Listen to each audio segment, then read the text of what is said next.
Había algo en vos que entendía demasiado rápido. Cuando tu mamá lloraba, vos no preguntabas por qué. Te quedabas cerca, en silencio, haciendo lo que podías. Cuando tu papá llegaba tenso, vos ya sabías cómo moverse en esa casa para que nadie explotara. ¿Aprendiste a leer el ambiente antes de abrir la puerta? ¿Aprendiste a identificar por el tono de una voz si esa noche iba a ser tranquila o no? ¿Aprendiste que tus emociones podían esperar? Que tus necesidades podían esperar? Que vos podías esperar y que esperar era lo correcto y que esperar de alguna manera era la única forma de amar que conocías. Y nadie te lo pidió con palabras. Eso es lo más difícil de explicar. No hubo una instrucción.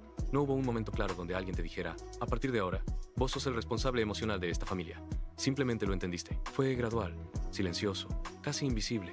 Y una vez que lo entendiste, no hubo vuelta atrás. Lo que se aprende de esa manera, tan temprano y tan profundamente, no se desaprende de un día para el otro. Eso tiene un nombre. Se llama parentalización. Y no es un concepto reservado para casos extremos ni para familias disfuncionales en el sentido más dramático de la palabra. Ocurre en hogares donde hay amor. Ocurre en familias que hacen lo que pueden. Ocurre cuando un adulto, por sus propias heridas o sus propias limitaciones, empieza a apoyarse emocionalmente en un hijo, de maneras que ese hijo no está equipado para sostener. Y el problema no es que hayas ayudado. El problema es que dejaste de ser niño para poder hacerlo. Hay una diferencia enorme entre un hijo que colabora en casa y un hijo que aprende a suprimir sus propias necesidades para mantener el equilibrio emocional de los adultos. La diferencia no siempre se ve en lo que haces. Se ve en lo que sentís cuando no lo haces. Si no ayudás, si no mediás, si no estás disponible, ¿sentís culpa? ¿Sentís que algo va a colapsar? ¿Sentís que de alguna manera sos responsable de cómo están los demás? ¿Sentís que si vos no sostenés, nadie lo hace? Eso no es madurez. Es una carga que alguien puso en tus hombros cuando eras demasiado pequeño para cuestionarla. En la cultura hispanohablante esto tiene capas específicas que hacen que sea todavía más difícil de ver.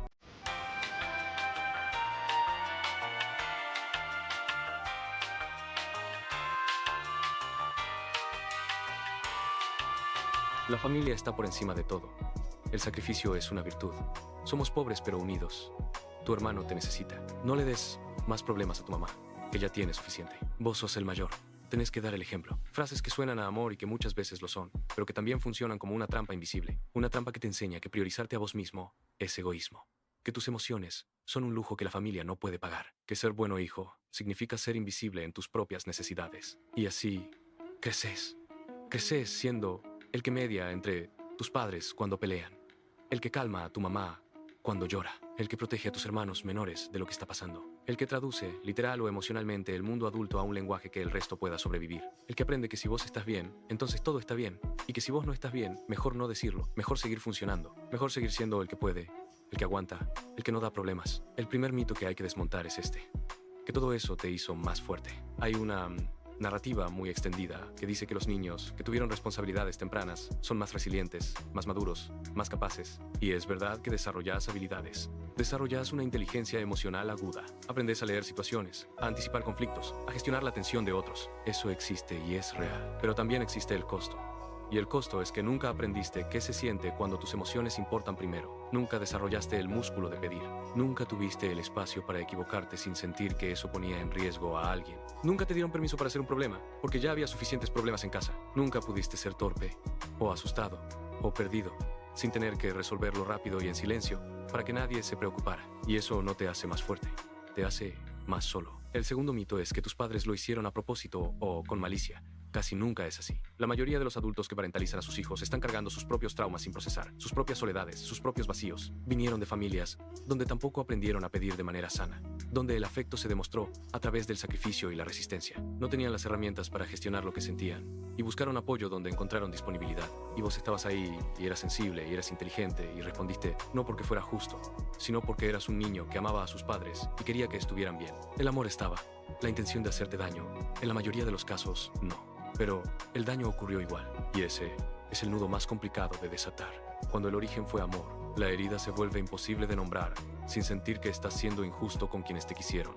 Esto importa porque muchas personas que vivieron parentalización crecen sin poder nombrar lo que les pasó, precisamente porque sus padres no eran malos, porque había amor, porque comparado con otras historias, la suya no parece lo suficientemente grave, y entonces cargan en silencio con algo que no saben cómo explicar, una fatiga profunda de siempre ser el que sostiene, una dificultad genuina para recibir ayuda, una culpa irracional que aparece cada vez que intentan priorizarse, una voz interna que dice, no exageres, cada vez que sienten que algo dolió. Lo que nadie pregunta es, ¿qué pasa con ese niño cuando crece? Pasa esto.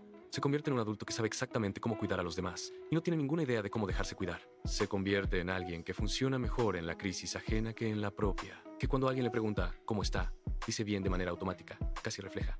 Porque decir la verdad siempre fue un riesgo que aprendió a no tomar. Porque en algún momento de su infancia, mostrar que no estaba bien le costó tener que ocuparse también de la preocupación del otro, y eso era demasiado. Se convierte en alguien que elige, muchas veces sin darse cuenta, relaciones donde vuelve a ocupar ese rol. El que sostiene, el que es confiable, el que puede con todo. No porque lo busque conscientemente, sino porque es el único modo de relacionarse que conoce. Porque en ese rol, aunque sea agotador, hay algo familiar, algo que se siente como pertenencia, como valor, como razón para estar. Y hay algo más que casi nadie dice: el resentimiento. Ese resentimiento silencioso, cubierto de culpa, que aparece cuando ves que mientras vos cargabas, los demás no cargaban lo mismo. Cuando entendés, ya de adulto, que hubo una asimetría que nunca fue elegida ni acordada, que te tocó demasiado y demasiado pronto.